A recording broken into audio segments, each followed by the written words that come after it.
the weather outside is It's frightful. But the first morning you wake up and it's actually cold in Minnesota, it still bites. It's not bothering me at all this year. And it's weird, if you put 50 degrees, right? Yep. You put 50 degrees in early October, it's chilly. Yep. You put it anywhere in March and it's spectacularly warm. Oh, people are out in shorts. Exactly right. We're a weird species up here. But we have, high taxes and stupid politicians. And lousy roads. But other than that, we're good. Where was I now? Oh, yes.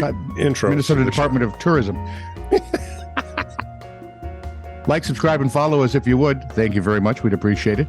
You want to send a story or whatever of interest that we might find, that you might think we would find in am I having a stroke, you suppose? Well said. I'm not smelling toast. Yeah. More like a onion bagel, maybe some cream cheese. Ooh. Where was I now? Oh, if you got something to send us that you think we might be interested in, there we go. That wasn't so hard. Send it off to TITR@netradio.network. And please, please, please, your comments, pro, con, or even indifferent. Those would be the fun ones. Ooh, yeah. Just leave them wherever you found us. I can't wait for those. I just can't be bothered. Ooh, that was good. Hi, listen to the show. I'm sure there's plenty of people who do that, by the way. They just don't actually write it. Yeah. Because why? This is True, Really News with Scott Combs and Tony Vercanis. All the news you're about to hear is true. Really? As far as you know. This from Ronnie Tucker. Idaho National Laboratory. What do they study? Potato growing? Hey. What? Not the potatoist. One of the largest nuclear labs in the U.S. Oh, that's what they do. They study nuclears. That's right. They confirmed this week they have been hacked. The group behind the data breach was self-described gay furry hackers. Yes, that kind of furry. They dress up like cats. I got it. Yeah. They're also known as Sieged Security, also known as Sieged Sec. According to Sieged Sec, the hacktivist group has accessed thousands of records of user and employee data held by INL.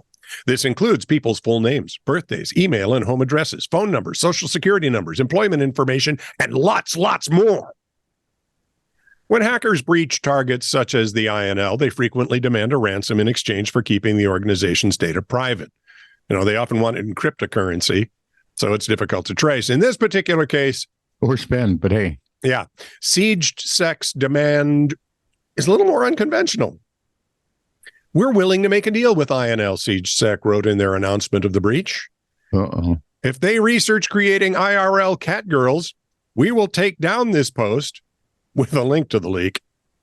Sieged Sec is known to take an exceedingly casual approach to its communications, with the group largely motivated by their own amusement, though it has also attacked targets for political reasons.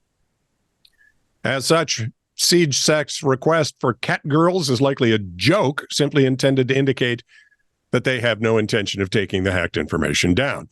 If the fantastical nature of their demand wasn't already a pretty big clue, right? Many people ask why. Why, Scott? Why? Sieged Sec wrote on its X account, "We're cats. Intricacies such as why do not concern us." Now feed us. Exactly. Or we shall knock more off the table.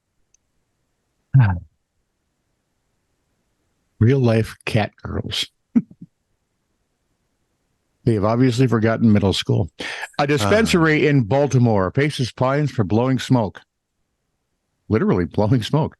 WMAR2 in Baltimore reported that the Cookies Dispensary opened May 27th and then shut down about a week later after a surprise inspection revealed a, let's just make it laundry list size of violations, including the ever-popular large plumes of medical cannabis smoke being blown from a large gun apparatus into the mouths of persons outside the dispensary. That's a heck of a suspension notice right there. Boy, I'll say. course, you go to many, frat houses and see the same thing. We finished up this past summer after weed was fully legalized here in Minnesota. Yeah. Finished up a street party or block party. Yep. And as soon as it was done, she went, yeah. wow. Yeah. How do you know what it smells like? Trust me, you'll know. It's not like cigarettes. No. Cookies is part of a franchise, and Cookies San Francisco was the first to utilize the flamethrower smoke blower created by Jeff Dick of Colorado. The aptly named Jeff Dick. Mm-hmm. The blower has since become part of the Cookie brand. Dude, I don't mean to, burst bubbles. Mm-hmm. I live in a place where hunting is common. Mm-hmm. And I'm pretty sure back in the day when I thought marijuana was something worth using, we were doing stuff like that with a rifle. Oh, I remember that. You'd shotgun them. Yep. That guy's a real Jeff, I'll tell you. He is a real Jeffrey, I tell you. So, suppose when he's in trouble, his mother yells, Jeffrey Richard. Just a thought.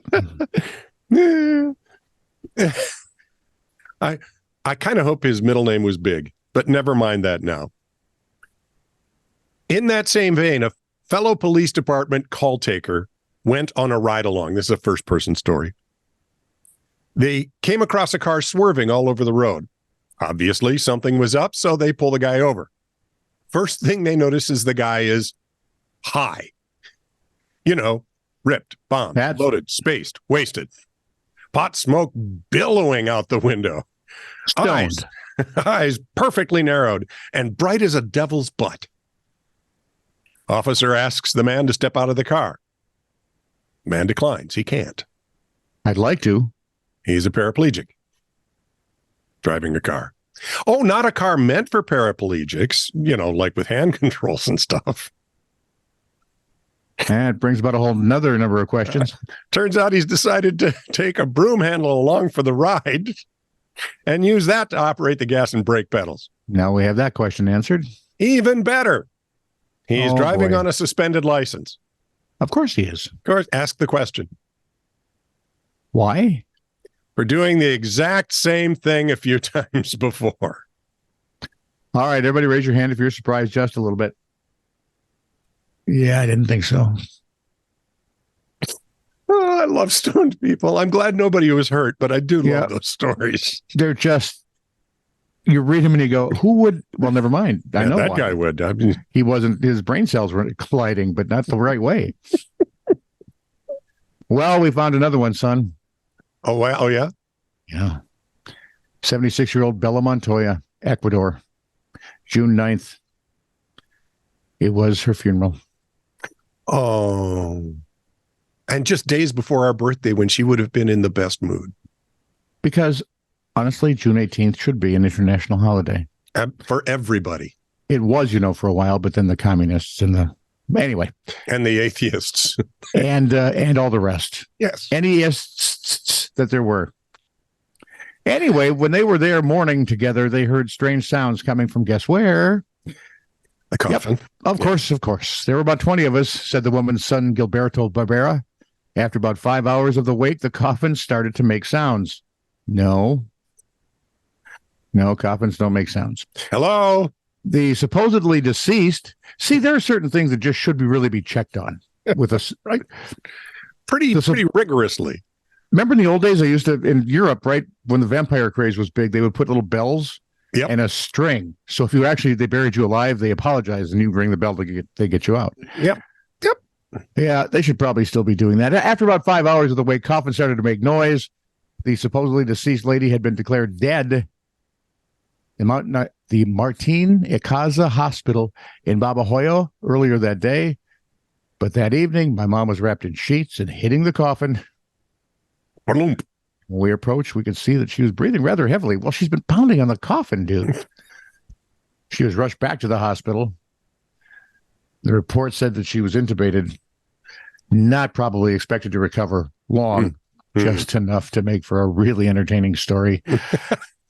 Ecuador's health minister was not amused. They have launched an investigation into the incident. I'm not dead yet. Yes, you are. Come on, you're not fooling anyone, you know. You're not fooling anyone, you know. I love that one. It's our first Monty Python reference this week. Not bad. Wow. Self-restraint, dude. This is true, really news.